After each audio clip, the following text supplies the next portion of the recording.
मुझे मेरी बेटी पर बहुत गर्व था। मेरी बेटी का नाम सूरवी था। मेरी बेटी मेरी घर की खुशी थी, लक्ष्मी थी और बहुत ही ज़्यादा खूबसूरत थी। जब उसने कहा कि डॉक्टर बनना चाहती है, तो मैंने उसे नहीं रोका। मैं उसे क्यों रोकती? मैं चाहती थी कि वो डॉक्टर बने, लेकिन हम लोग गरीब थे, फिर भी बड़ी मेहनत करके उसे डॉक्टर बनाया था।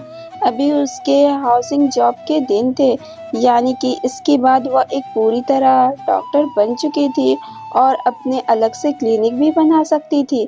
लेकिन अभी वह एक नई डॉक्टरों की सूची में थी, इसीलिए नए डॉक्टरों को ज़्यादा मेहनत का काम दिया जाता था, जैसे कि नाइट ड्यूटी वगैरह। सब जानते हैं कि रात को जगना बड़ी मुश्किल का काम है। जब उसने मुझसे बताया कि उसकी नाइट ड्यूटी रहेगी, तो मैं बड़ी परेशान हुई। मैंने कहा कि जब तू घर नहीं आएगी बेटी, तो मैं परेशान रहूंगी। वह मेरी इकलौती बेटी थी। मेरे 2 बेटे भी थे, लेकिन जो प्यार मुझे बेटी से था वो बेटों से नहीं था। इसके पापा भी उसे बहुत प्यार करते थे। घर में उसके एक बुआ भी रहती थी, वह भी उसे बहुत चाहती थी। उसने कहा कि मैं ड्यूटी बदलवा नहीं सकती हूँ, ऊपर से ऑर्डर है। आप परेशान मत होना, हॉस्पिटल में अकेली थोड़ी होती हूँ, और भी लोग होते हैं। उसने बड़े प्यार से, बड़े तरीके से मुझे समझाया। मैंने क्या मसला है, लेकिन वह बहुत जिम्मेदार थी।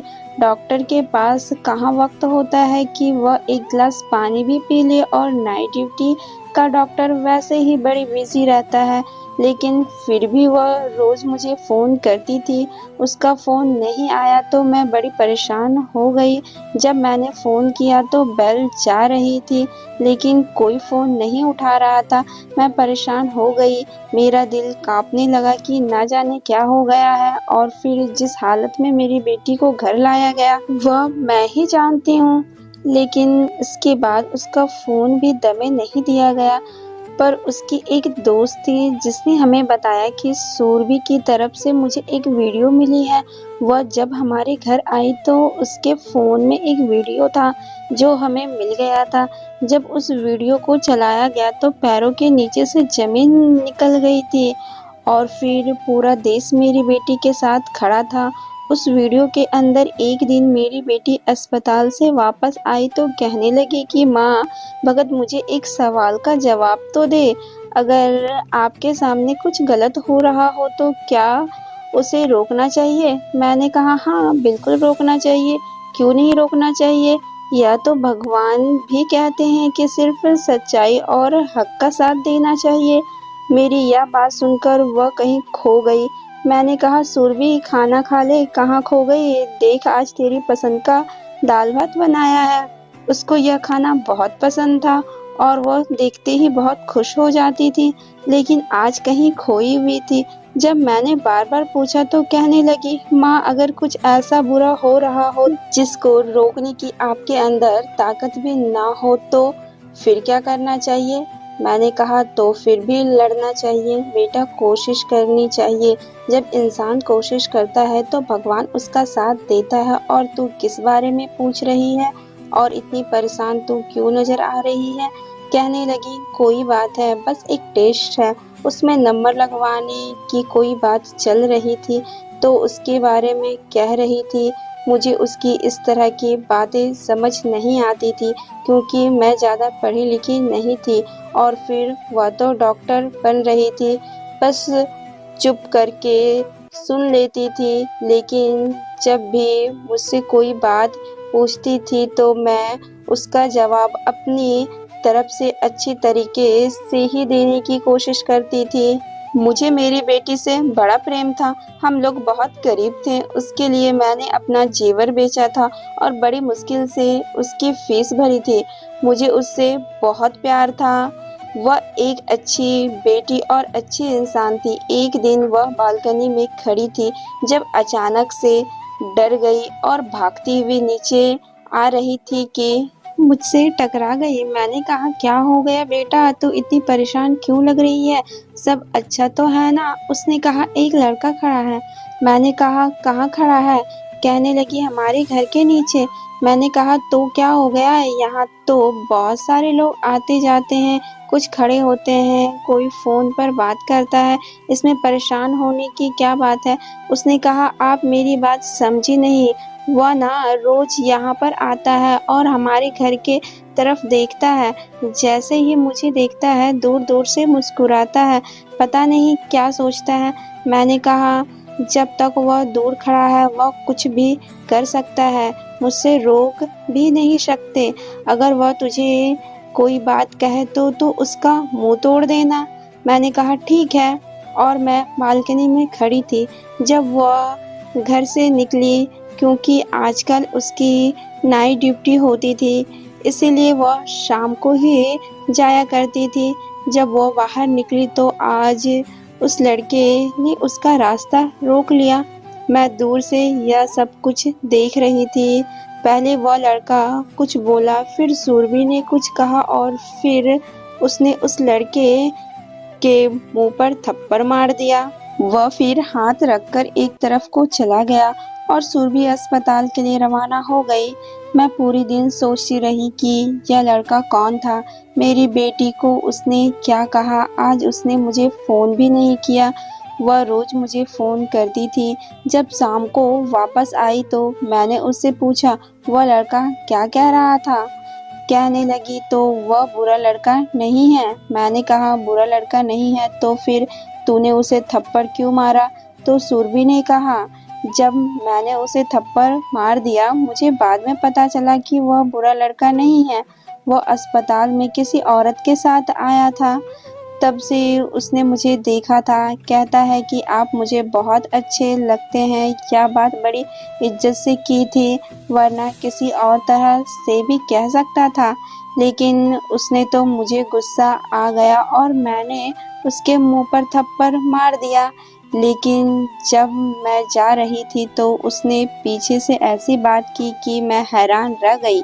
मैंने पूछा क्या बात की, तो कहने लगी माँ उसने कहा था कि चाहे तुम मुझे रोज एक थप्पड़ मारो, मैं फिर भी रोज तुम्हें देखने के लिए यहाँ आऊँगा, क्योंकि जब तक मैं तुम्हें देखूँ नहीं मेरा दिन नहीं गुजरता। ऐसी बात तो कोई वही कर सकता है ना जो आपको सच्चा प्रेम करता हो। मैंने कहा तू भी कितनी मासूम है, तूने एक पल में यह अंदाजा कैसे लगा लिया कि वह सच्चा प्रेम करता है। जो मर्द होते हैं ना इनको पता होता है कि औरतें बातों से खुश होती हैं, इनको बड़े बड़े बातें करने आते हैं। अगर इतना ही दम है उसमें तो उसको कह दे कि मेरा घर रिश्ता भेज दे। मैंने कहा कि यह बात बिल्कुल ठीक रहेगी, पर सुरभि कहने लगी कि ऐसे कैसे वह रिश्ता भेज दे, और अगर उसने रिश्ता भेज दिया तो क्या आप मान जाओगी। मैंने उसे समझाया कि हाँ मैं मानूंगी, लेकिन अगर वह इस काबिल हुआ, हम तुझे डॉक्टर बना रहे हैं, तेरी शादी किसी आम आदमी से थोड़ी करेंगे। अब सुरभि रोज वहाँ से गुजरती थी और वह पहले से ही वहाँ खड़ा होता था। उसे कुछ कहता नहीं था, कुछ बोलता नहीं था, लेकिन वह दोनों एक दूसरे को देखते थे। सुरभि के अंदर मुझे कुछ तब्दीली नजर आने लगी थी। मुझे ऐसा लगता था कि जैसे वह भी उस लड़के को पसंद करने लगी है, क्योंकि जब वह वहाँ से गुजरती है तो उसके चेहरे पर मुस्कान होती थी और आजकल वह काफ़ी तैयार होकर जाती थी। वह जिस हॉस्पिटल में काम करती थी पहले वहाँ पर पढ़ाई करती थी, इसीलिए कभी तैयार होकर नहीं गई थी। कहती थी कि स्टूडेंट हूँ, स्टूडेंट को मेकअप करने की इजाज़त नहीं है, और इसके बाद उसकी आदत बन गई, क्योंकि वहाँ पर ऐसा कोई था नहीं जो उसको जानता नहीं था, तो वह उसके सामने अच्छी दिखना चाहती थी, लेकिन जिसके सामने अच्छी लगना चाहती थी वह घर के सामने ही खड़ा होता था, इसीलिए घर से तैयार होकर जाती थी। उस लड़के के बारे में मैंने थोड़ा सा पता करवाया था, क्योंकि वह हमारे घर के सामने खड़ा होता था, तो इतना तो पता होना चाहिए। मैंने अपने छोटे बेटे से पता करवाया था, उसने कहा था कि उसका नाम मोहन है और यह सामने वाले घर में रहता है। सामने वाले लोग तो बहुत अच्छे थे, पूरे मोहल्ले वाले उनको जानते थे और कहते थे कि अच्छे लोग हैं। और मैंने कहीं यह भी सुना था कि उसका एक ही बेटा है और उसकी माँ को अपने बेटे पर बड़ा गर्व है। लेकिन यह बेटा यहाँ क्या करता रहता है? मेरे छोटे बेटे ने शायद गलती की हो, किसी और के बारे में पता करके आ गया हो। एक दिन बहुत बारिश हो रही थी। सुरभि अपनी कमरे की बालकनी में खड़ी थी और सामने ही वह लड़का खड़ा था और बारिश में गीला हो रहा था। मैं उसके लिए चाय लेकर आई तो मैंने भी यह सब कुछ देख लिया। मुझे कहने लगी कि देखो ना, सर्दियों की पहली बारिश है और यह कैसी हरकतें कर रहा है। मैं भी हैरान हुई, लेकिन मैंने अपनी बेटी को कहा कि तू क्यों इतना सोच रही हो, यह तो उसकी अपनी मर्जी है। तुम अपने कमरे में आकर बैठ जा, बाहर मत खड़ी हो, नहीं तो सर्दी लग जाएगी। मेरे सामने तो बर कमरे में आ गई, लेकिन मुझे थोड़ी देर बाद महसूस हो गया कि वह फिर से जाकर बालकनी में खड़ी हो गई थी। उसी से प्रेम करना कोई बुरी बात नहीं है, लेकिन कभी-कभी आप सही फैसला नहीं कर पाते हैं और आपके जीवन में गलत आदमी आ जाता है और फिर आपकी सारी जिंदगी खराब हो सकती है। इसीलिए सोच समझकर फैसला करना चाहिए। हमारे परिवार और जानने वाले मेरे ऐसे लोग थे जो सुरभि से शादी करना चाहते थे। कुछ लोग ऐसे थे जो पहले हमारे घर आना भी पसंद नहीं करते थे, लेकिन अब जब से उनको पता चला कि सुरभि डॉक्टर बन गई है, तो वे करीब आने की कोशिश कर रहे थे। हमारे छोटे से शहर से डॉक्टर बनना आसान बात नहीं थी। हमारे पास तो वैसे भी इतने पैसे नहीं थे, इसीलिए थोड़ा फायदा भी हुआ था क्योंकि सुरभि को स्कॉलरशिप मिली थी, वरना सारी फीस अपने पास से देना हमारे बस की बात नहीं थी। फिर अभी भी हमारे ऊपर बहुत कर्ज था क्योंकि फीस तो हम दे देते थे, लेकिन फिर घर को चलाना मुश्किल हो जाता था और उसके लिए कर्ज लेने पड़ते थे। ऐसे में सुरभि हम सब के लिए हमारा भविष्य थी, क्योंकि वह डॉक्टर बनकर हम सबकी किस्मत बदलने वाली थी। उसके भाई छोटे थे, बड़े नहीं थे। उनको ही अपने भाइयों के लिए कुछ करना था। भाई उसके लिए कुछ नहीं कर सकते थे, इसलिए मैं अपनी बेटी को बहुत संभाल कर रखना चाहती थी और यह भी चाहती थी कि उसका जीवन साथी अच्छा इंसान बने, जो उसको हमसे दूर नहीं बल्कि सुरभि से बहुत ज़्यादा प्रेम करे। सुरभि बहुत अच्छे इंसान थी, वह किसी का भी दिल जीत सकती थी, लेकिन सामने वाला भी तो इस काबिल होना चाहिए। एक दिन वह मुझे कहने लगी कि मुझे आपसे बड़ी ज़रूरी बात करनी है, जो मेरे बारे में है, मेरे भविष्य के बारे में है, मेरे जीवन साथी के बारे में है। मैंने कहा कि हाँ बोल, तुझे क्या बात करनी है, और मुझे समझ आ रहा था कि क्या कहने वाली थी। लगता है मोहन ने उसके दिल में अपनी जगह बना ली थी और मुझे यह कहने वाली थी कि मोहन के घरवाले रिश्ता लेकर आए तो आप बात कर लेना। लेकिन बताने से पहले उसने मुझे कहा कि माँ, मेरे दिल में हमेशा जो जगह आपकी और पापा की और मेरे भाइयों की है, वह किसी की भी नहीं है। और मैंने जो बात करनी है वह यह है। वह बोलने लगी कि उसको अस्पताल से कॉल आ गया। जैसे ही उसको अस्पताल से कॉल आती है, वह सब कुछ छोड़कर पहले कॉल सुनती थी। कहती थी कि हो सकता है कोई इंसान तकलीफ में हो, इसीलिए मुझे बुला रहे हो, मुझे देरी नहीं करनी चाहिए। वही बात ठीक है, अस्पताल से कॉल थी। वैसे तो उसकी नाइट ड्यूटी थी, लेकिन डे ड्यूटी के लिए भी बुला रही थी। शायद कोई डॉक्टर छुट्टी पर चली गई थी। मैंने कहा कि डे ड्यूटी भी करेगी और नाइट ड्यूटी भी करेगी, थक नहीं जाएगी? तो कहने लगी कि एक ही दिन की तो बात है, नहीं थकूंगी, वापस आकर सो जाऊंगी। आप मेरी पसंद का खाना बनाकर रखना, मैं कल सुबह पहली टाइम वापस आ जाऊंगी। मैंने उससे कहा कि ठीक है, अपना मोबाइल वगैरह साथ ले ले और फ़ोन को चार्ज कर लेना, अच्छे से खाना भी खा लेना। तेरे अस्पताल में खाना तो मिलता ही है ना? तो कहने लगी कि हाँ मिलता है, और घर से जा रही थी तो पता नहीं क्यों मुझे अजीब सा लग रहा था। मैंने उसे पुकारना चाहा लेकिन नहीं पुकारा, क्योंकि कहते हैं कि जब कोई जा रहा हो तो उसे पीछे से नहीं बुलाते हैं। उसने कहा था कि जो ज़रूरी बात मुझे करनी है वह मैं आपके साथ ही करूँगी, क्योंकि आराम से चलने वाली बात है।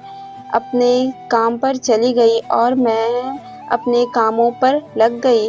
उसने मुझे दोपहर में एक दफ़ा फ़ोन भी किया और बताया कि सब कुछ ठीक है। फिर उसने मुझे शाम को भी फ़ोन किया और कहा कि बस आज थोड़ा काम ज़्यादा है, लेकिन मैंने खाना खा लिया था। आपने खाना खाया तो है ना? मैंने उसको बताया कि हाँ, खाना खा लिया है, बस सोने लगी हूँ। मैं जल्दी सो जाती थी क्योंकि मुझे सुबह जल्दी उठना होता था। उसने कहा कि आप सुकून से सो जाओ, वहाँ सुबह मिलते हैं। मैंने कहा कि ठीक है, और मैं सो गई। और मुझे क्या पता था कि इस रात के बाद मुझे कभी सुकून की नींद नहीं आएगी। सूरबी सुबह 9 बजे तक वापस आ जाती थी, क्योंकि उसकी शिफ्ट 8 बजे खत्म होती थी और अस्पताल से यहाँ आते हुए उसे 1 घंटा लग जाता था। जब मैं उठी तो सुबह के 9:30 हो रहे थे। मुझे लगा कि वह अपने कमरे में आकर सो गई होगी, लेकिन उसे बिना कुछ खिलाए मैं सोने नहीं देती थी, क्योंकि फिर वह शाम तक सोती थी। मैंने उसे कहा था कि आप ही मुझे जगा दे, मैं खाना निकाल कर दे दूँगी। लगता है वह बहुत थकी हुई थी। मैंने प्लेट में खाना निकाला, उसको गर्म किया और अपनी बेटी सूरबी के कमरे की तरफ चल पड़ी, लेकिन जब अंदर गई तो लाइट ऑन की तो हैरान रह गई। वह तो यहाँ पर थी नहीं और कमरा तो बिल्कुल साफ-सुथरा पड़ा था। मैं समझ गई कि लगता है उसे आने में देरी हो गई। मैं बाहर गई तो आज वह लड़का भी नहीं खड़ा था। मैं हैरान हुई, क्या आज वह पीछे क्यों नहीं है? इस समय खड़ा होता है, क्योंकि उसको भी पता होता है कि सुरभि वापस आती होगी। आज क्यों नहीं खड़ा? कहीं बीमार तो नहीं होगा? मैं तो माँ हूँ ना, माँ के दिमाग में तो ऐसी ही बातें आती है कि सुरभि को कुछ हो तो नहीं गया, या मर तो नहीं गई, या कुछ और तो नहीं हो गया। मुझे पूरा यकीन था कि सुरभि उसी के बारे में बात करने वाली थी, और मैं अभी से ही सोच रही थी कि वह लोग रिश्ता लेकर आ गए तो क्या मुझे रिश्ता कर देना चाहिए या नहीं। 2 घंटे गुजर गए, सुरभि नहीं आई तो मैंने उसका नंबर मिलाया। घंटी जाने लगी और मैं इंतज़ार करने लगी कि कब फ़ोन कनेक्ट हो और मैं उससे बात करूं, लेकिन वह फ़ोन नहीं उठा रही थी। मुझे लगा शायद व्यस्त होगी, और मैं यह भी सोच रही थी कि अस्पताल में कितने बुरे हालात होंगे। डबल शिफ्ट करवाते हैं और जब शिफ्ट का समय खत्म हो जाता है तब भी उसे वापस नहीं आने देते हैं। काम से काम, अब तो उसे वापस भेज देना चाहिए। वह मुझे इस अस्पताल के बारे में बताती रहती थी। वह कहती थी कि यहाँ कुछ भी ठीक नहीं है, हर कोई अपना काम पैमाने से करता है, कोई भी काम अच्छे तरीके से नहीं करना चाहते। वह सफाई वाला हो या कोई डॉक्टर, सबको पैसे की पड़ी है और कोई ना कोई अपने काम में ढील कर ही देता है। मैं उसे कहती थी कि तुम अपना काम अच्छे से किया करो, बाकी सबको भगवान को अपना मुँह दिखाना है और तुम्हें अपना। और वह कहती थी लेकिन उसकी वजह से मेरे काम पर ही असर पड़ता है। मैंने फिर से फ़ोन किया, घंटी जा रही थी लेकिन वह फ़ोन नहीं उठा रही थी, और आज तक ऐसा नहीं हुआ था। आज मैंने उसकी दोस्त का नंबर मिलाया, वह भी फ़ोन नहीं उठा रही थी। मैं हैरान थी। अब उसके अलावा 2 मेरे पास और कोई नंबर नहीं था। मैं किसको फ़ोन करती? फिर उसकी दोस्त ने फ़ोन उठा लिया। मैंने कहा, बेटा सुरभि कहाँ है? वह फ़ोन नहीं उठा रही है। तो उसने कहा कि हम भी उसे ही तलाश कर रहे हैं। यह बात सुनकर मैं हैरान रह गई। क्या मतलब तलाश कर रहे हो? मुझे लगा कि यह लड़की मजाक कर रही है, लेकिन उसे ऐसा मजाक नहीं करना चाहिए था। उसने कहा, मैं आपको थोड़ी देर बाद फ़ोन करती हूँ। असल में सुरभि कहीं मिल नहीं रही है। मुझे लगा कि अस्पताल बहुत बड़ा है, शायद वह कहीं व्यस्त होगी। मिल जाएगी, आप परेशान नहीं हो।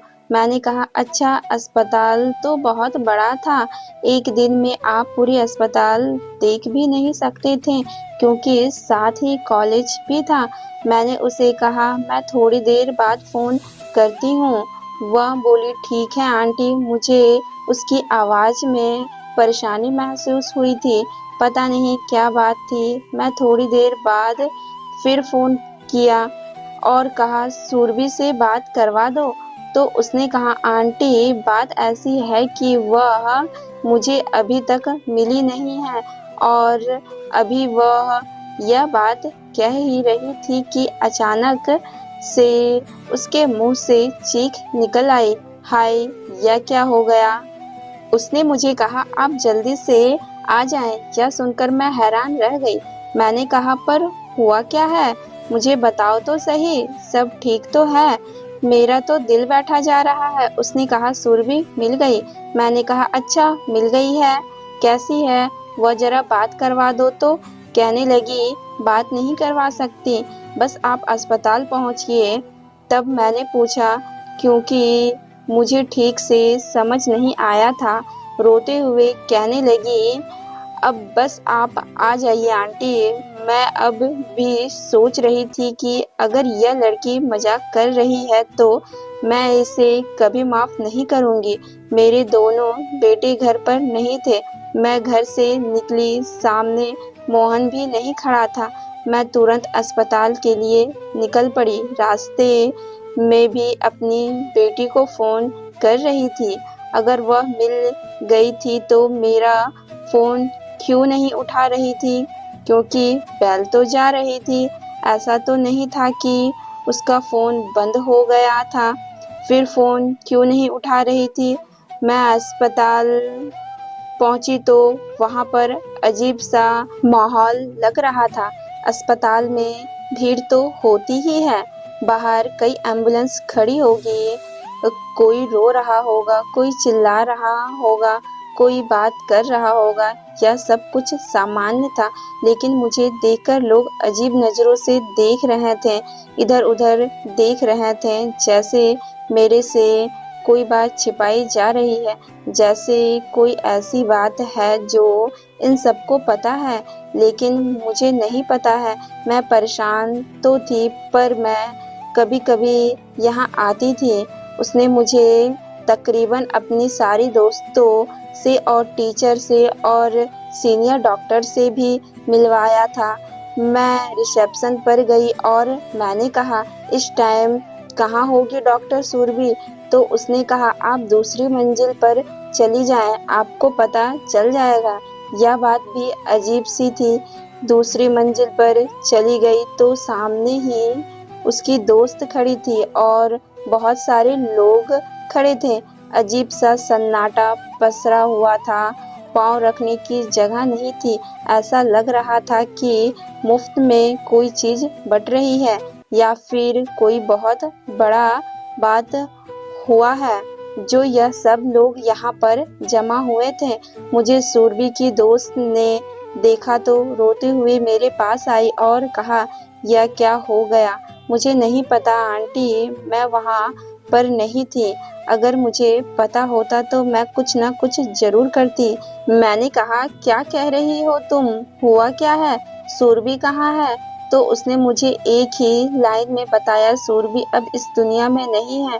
और मुझे ऐसा लगा कि जैसे मैंने यह बात नहीं सुनी, लेकिन असल में मैंने सुन ली थी और मेरे दिल तक यह बात चली गई थी। मेरी हालत अजीब सी हो गई थी। तभी वहाँ पर एक आदमी आया। उसने कहा, आप हैं डॉक्टर सुरभि की माँ? उनके साथ बहुत बुरा हुआ। वह मुझे बताने लगा कि हुआ क्या था। वह मुझे ऐसी ऐसी बातें बता रहा था जो आप अपनी बेटी के बारे में कभी नहीं सुनना चाहती थी। दुनिया की कोई भी माँ ऐसी डिटेल्स नहीं जानना चाहती होगी जैसी वह मुझे बता रहा था। जब उसने कहा कि 20 लोग थे तो मैंने हैरान होकर उसकी तरफ देखा। मैंने कहा, क्या कह रहे हैं आप? 20 लोग थे? मेरी बेटी 20 लोग थे? वह लोग 20 थे। मेरी बेटी के साथ क्या किया उन्होंने, वह मुझे पहले ही बता चुका था, लेकिन अब मुझे समझ आई थी कि कितना बड़ा अनर्थ हो गया था। मेरी हालत बुरी हो गई थी। मुझे बस दूर से सुरभि की एक झलक दिखाई गई और उसके बाद मुझे पीछे कर लिया गया और बॉडी को पोस्टमार्टम के लिए ले गए। मेरी हालत इतनी बुरी हो गई थी कि मैंने चीखना शुरू कर दिया। मुझे उसकी दोस्त ने संभाला। मेरी चीखने की आवाज़ पूरे हॉस्पिटल में गूंजने लगी थी। सबको पता चल गया था कि क्या लग रहा है कि सुरभि की माँ आ गई है। उन लोगों का कहना था कि नाइट ड्यूटी पर थी और उसके बाद अचानक से कहीं गायब हो गई। उसको कोई मरीज बुलाने के लिए आया था। फिर हम लोगों उसे सुबह से ढूंढते रहे, तलाश करते हुए हमें नहीं मिली और फिर एक अंधेरे कमरे में वह हमें ऐसी हालत में मिली। हमें लगता है कि उसके साथ यह सब कुछ करने वाले 20 लोग थे, लेकिन वह कौन थे, कहाँ से आए थे, यह किसी को नहीं पता और वह अब इस दुनिया में नहीं है। लगता है कि उसने खुदकुशी कर ली है। अस्पताल वालों ने हमें बहुत तंग किया और बहुत जलील किया। हमें बॉडी नहीं दे रहे थे। कभी कह रहे थे आपकी बेटी ने लगता है अपने किसी दोस्त को बुलाया था और मामला खराब हो गया। कभी कह रहे थे कि एक दोस्त नहीं था, 4-5 लोग थे, यानी कि बॉयफ्रेंड थे। कभी कोई बात करते और जो बॉडी की हालत थी वह हम ही जानते थे। किसी तरह से आखिरी रीति रिवाज किए गए, लेकिन अब हमारे पास कोई सबूत नहीं था। सारा देश हमारी बेटी के लिए खड़ा था। सब उसकी तरफ से इंसाफ मांग रहे थे, लेकिन हमारे पास ऐसा कोई भी सबूत नहीं था जिससे हमें यह पता चले कि हुआ क्या था।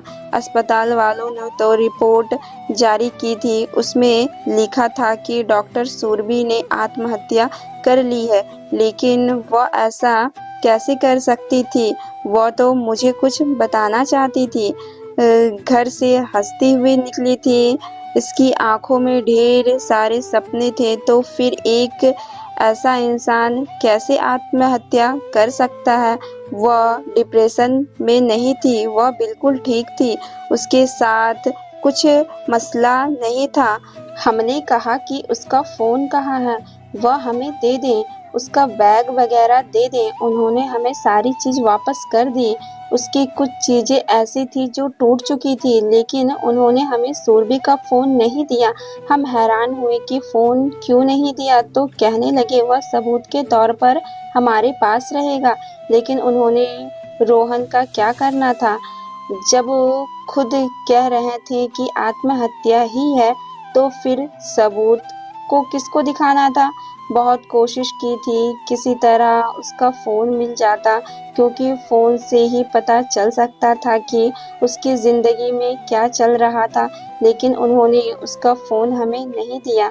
इस बात को 3 दिन गुजर गए थे और 3 दिन से मैंने मोहन को भी नहीं देखा था। क्या उसको पता नहीं था कि सुरभि के साथ क्या हुआ था? वह तो इस दुनिया से भी चली गई थी। यह बात तो सारे देश में फैल चुकी थी, तो फिर उसको क्यों नहीं पता था?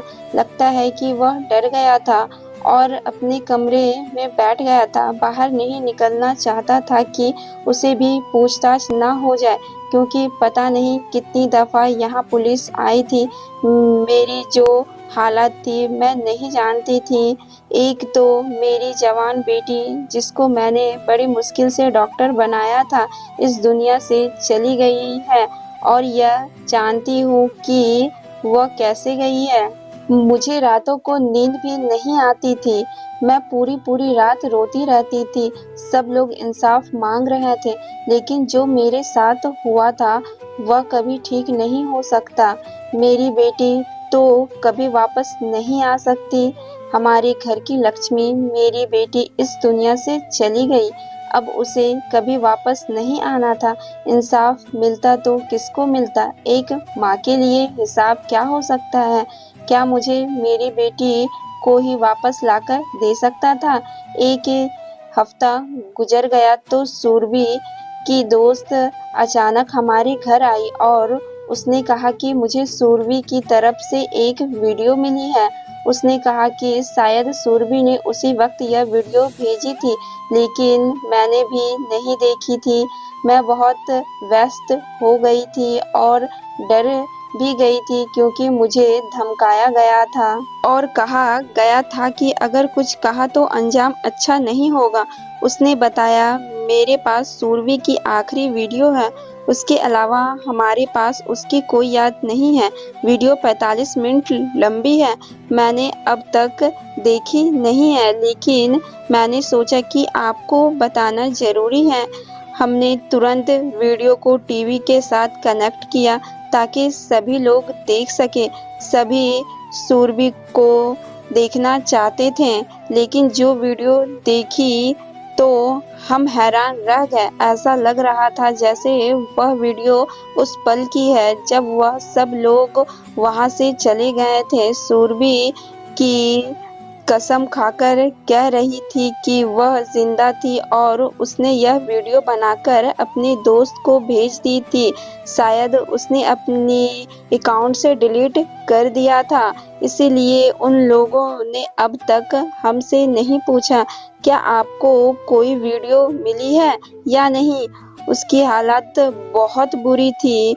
उसके चेहरे से साफ झलक रहा था कि वह दर्द में थी। वह कह रही थी कि अस्पताल वालों कुछ बहुत बुरा कर रहे हैं। मुझे सब पता चल गया था, इसीलिए उन्होंने मेरे साथ यह सब किया ताकि मुझे चुप कराया जा सके। मरीजों के साथ अच्छा नहीं हो रहा है, बहुत ही बुरे काम हो रहे हैं अस्पताल में। थोड़ी और जानकारी देने के बाद उसने कहा, माँ मुझे माफ़ कर देना और श्याम से भी कहना कि मुझे माफ़ कर दे।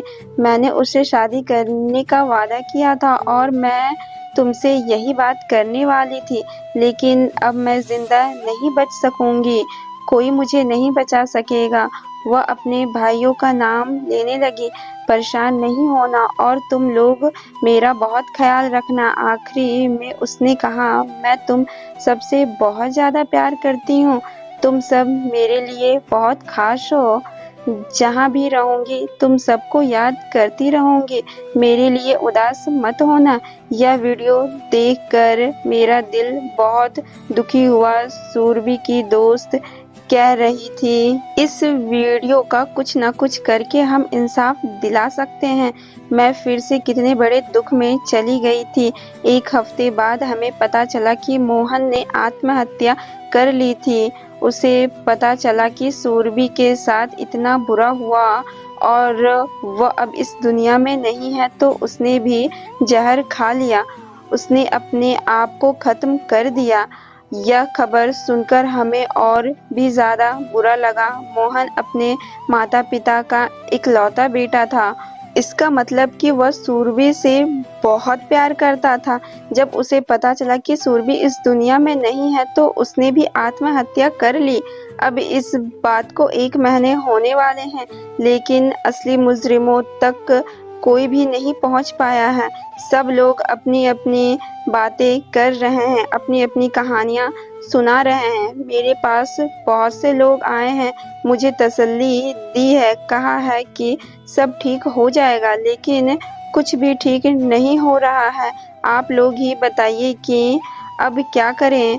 दिन पर दिन गुजरते जा रहे हैं और वह लोग जो इस सब के लिए जिम्मेदार हैं अभी तक पकड़े भी नहीं गए हैं। आपको क्या लगता है कि सुरभि को इंसाफ मिल पाएगा? और वीडियो पसंद आए तो वीडियो को लाइक करो, चैनल को सब्सक्राइब करो और तब तक के लिए धन्यवाद। मिलते हैं नेक्स्ट कहानी में।